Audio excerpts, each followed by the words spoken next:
Hey guys, this is test 57 game 1. This is the activities game.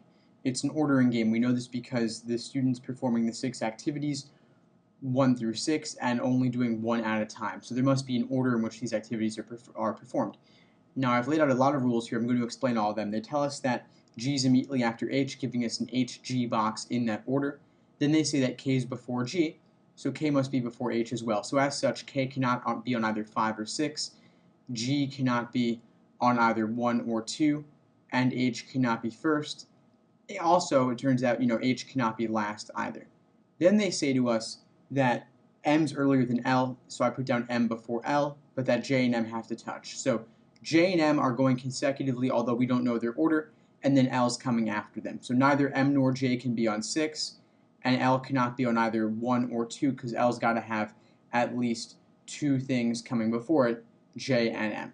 So this right here is our initial setup for the game. Not a whole lot of inferences up front. These are all just kind of little mini inferences. We'll be doing more work over the course of the game itself. Now question number 1 is a typical orientation question.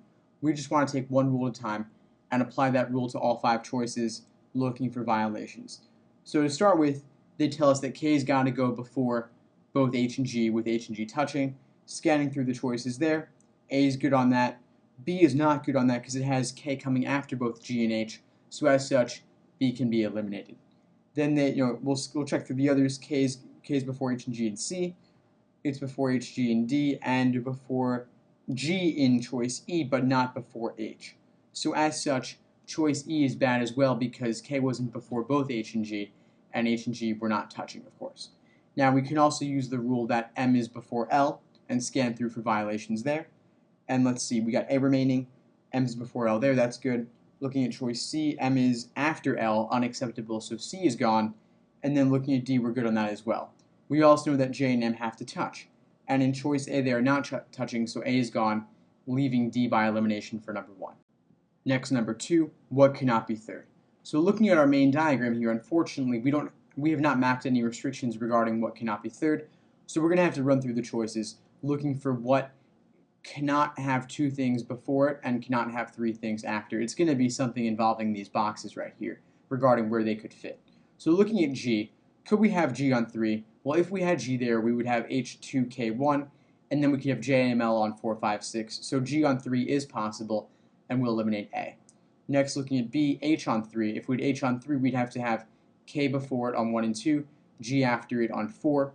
We wouldn't be, or 4, 5, or 6. G would be on 4 because H and G have to touch. But we wouldn't be able to fit J and M early enough to have L after them. I'll show you what I mean. If we had H on 3, we'd have G on 4, K would be one of 1 or 2. Then where could JM go? If they were on 5 and 6, no room for L afterwards. They'd have to go on 1 and 2, but they can't because K is in the way. As such, B on 3 is impossible, and is our answer for number 2. So I've added that H can't be on 3 to the main diagram since it's a new inference we've made over the course of the game.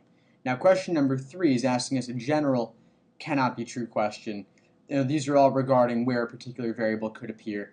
H on 4th seems fine, J on 4 seems fine, K on 2 seems okay, L on 3 seems okay, M on 2 seems okay. So they all seem good up front. None of them violates an inference that we've made thus far. So now I'm just going to have to run through the choices once again, looking for what cannot go in a particular place. So if H, cannot be on 4, that means that either we can't have 2 things after it or can't have 3 things before it, given the other rules. But H on 4 actually does seem fine, because it allows plenty of room for both of these boxes to happen. If we had H on 4, G on 5, we could have L on 6, and then K, M, and J coming beforehand, either MJ1, 2 or MJ2, 3, and then have K coming wherever those 2 guys do not go. It'd work perfectly fine, therefore A can be eliminated. Next, looking at B, J on 4, that also seems okay. We could have J on 4, M on 5, L 6, then K, H, G on 1, 2, 3, works out fine, so B's gone. Next, looking at C, K on 2. So if K was on 2, we'd have to have H and G coming afterwards, and then have J, M, M, J as well as L coming after that also. We can't fit J and M up here because there's only room for one thing there. So J and M can't go there, L can't go there, K can't go there, G and H can't go there. Nobody could go here. Everybody would have to come later, and then we'd have an empty space and have doubling over on 3, 4, 5, 6. So C is actually impossible, and is our answer for number 3. Next, number 4, they're asking us what cannot be fifth, and the only thing we know from our main diagram is that K can't be there, due to the fact that H and G have to come afterwards. So no hits with the choices. K is not listed there. We're going to have to do the same thing we've been doing thus far, and thinking about what cannot be fifth.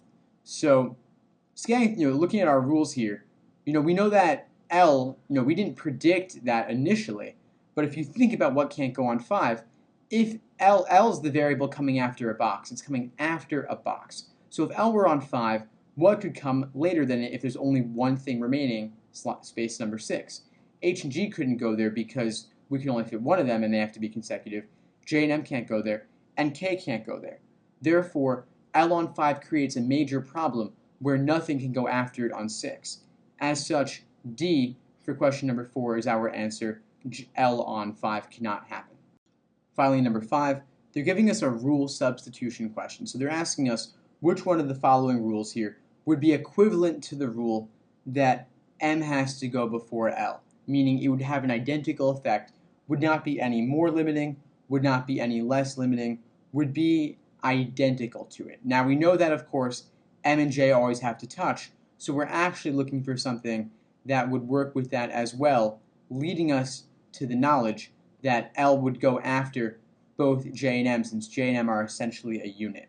So if we learned that, for example, L had to come after J, that would be identical, and choice C says that. So choice C is our answer to number 5, because if we had that M and J have to touch, and then we learned L's after J, that would be just like learning that L's after M, since M and J are essentially interchangeable in this game if you switch choice C for the initial rule of the game.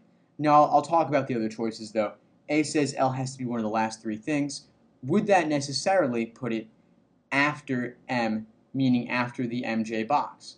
No, not necessarily. We could make a valid scenario looking at A, where we have L on 4, then we have M and J on 5 and 6, K, H, G on 1, 2, and 3. L would still be one of the last 3, but it would not be after M. So for that, like it was previously under the old state of affairs, so for that reason, A can be eliminated. Next, looking at B, L has to touch G. So if we learned, L has to touch J. If L had to touch J, creating this, would that tell us that L has to come after M? No. Once again, we could have L and J interchangeable on 4 and 5, have M on 6, have K, H, G on 1, 2, and 3. Again, M would not be after L, so B can be eliminated. Next, looking at D, L before H. So if L had to go before H, it'd be before the HG box, and of course, we know from the initial rules that K is before HG. This would certainly not put L before L after M, because we could have L and K. Now, these L's, not L's, were a result of the original rule, not the new one. So if we put L on 1, K on 2, HG on 3 and 4, we could still have J and M touching on 5 and 6, as they had to under the old rules. It worked perfectly fine, yet we would not have M before L, so for that reason, D is gone. Finally, looking at E, L before J. If L was before J, and J and M have to touch, then that would actually impose the fact that L is before M rather than M before L, so E is certainly gone as well, leaving C by elimination if you didn't get it any other way.